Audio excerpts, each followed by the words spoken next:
ស្រុកជលគិរីគឺជាស្រុកមួយក្នុងចំណោមស្រុកទាំង8នៃខេត្តកំពង់ឆ្នាំង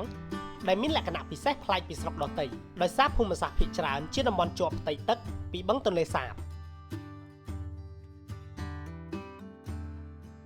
សម្រាប់អត្ថន័យនៃការដាក់ឈ្មោះស្រុកជលគិរីពាក្យជលគិរីមកពីពាក្យផ្សំរវាងពាក្យជលមានន័យថាទឹកនិងពាក្យគិរីមានន័យថាភ្នំជារួមមានន័យថាតំបន់ដែលមានភ្នំនិងទឹក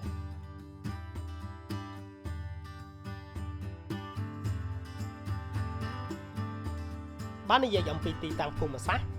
ស្រុកជលគិរីមានទីតាំងស្ថិតនៅប៉ែកខាងកើតនៃទីរួមខេត្តកំពង់ឆ្នាំងដោយមានព្រំប្រទល់ជាប់ខេត្តកំពង់ធំនិងខេត្តកំពង់ចាមជាតំបន់ទំនាបលិចទឹកដែលងាយនឹងលិចទឹកនៅរដូវវស្សា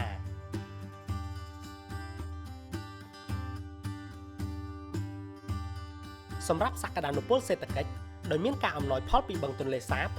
បាននាំយកត្រីនិងដីល្បាប់ល្អមកទើបបានប្រជាជននៅទីនោះភាគច្រើនគឺប្រកបរបរនេសាទនិងធ្វើស្រែចម្ការនៅរដូវទឹកស្រកក្រៅពីការនេសាទនិងធ្វើស្រែចម្ការប្រជាជននៅស្រុកជលគិរីមានការចិញ្ចឹមគោក្របីនិងការចិញ្ចឹមត្រីក្នុងស្រែឬក្នុងបែរក៏ជាប្រភពចំណូលដ៏សំខាន់មួយសម្រាប់ប្រជាជននៅក្នុងស្រុកជលគិរីផងដែរស្រុកជលគិរីគឺជាទីតាំងដែលមានសក្តានុពលទេសចរណ៍ធម្មជាតិដ៏សំខាន់នៃខេត្តកំពង់ឆ្នាំង